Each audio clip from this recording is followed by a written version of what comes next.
سیدنا حضرت اقدس مسیح موعود علیہ الصلاۃ وسلام فرماتے ہیں، ہر ایک امیر خدا کے حقوق اور انسانوں کے حقوق سے ایسا ہی پوچھا جائے گا جیسا کہ ایک فقیر، بلکہ اس سے زیادہ۔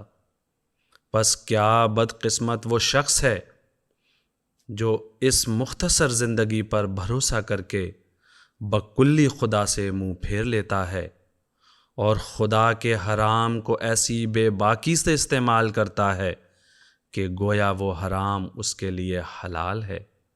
غصہ کی حالت میں دیوانوں کی طرح کسی کو گالی، کسی کو زخمی اور کسی کو قتل کرنے کے لیے تیار ہو جاتا ہے، اور شہوات کے جوش میں بے حیائی کے طریقوں کو انتہا تک پہنچا دیتا ہے، سو وہ سچی خوشحالی کو نہیں پائے گا یہاں تک کہ مرے گا۔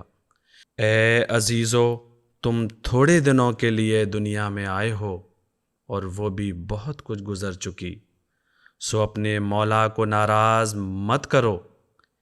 ایک انسانی گورنمنٹ جو تم سے زبردست ہو، اگر تم سے ناراض ہو تو وہ تمہیں تباہ کر سکتی ہے۔ پس تم سوچ لو کہ خدا تعالیٰ کی ناراضگی سے کیوں کر تم بچ سکتے ہو۔ اگر تم خدا کی آنکھوں کے آگے متقی ٹھہر جاؤ تو تمہیں کوئی بھی تباہ نہیں کر سکتا، اور وہ خود تمہاری حفاظت کرے گا۔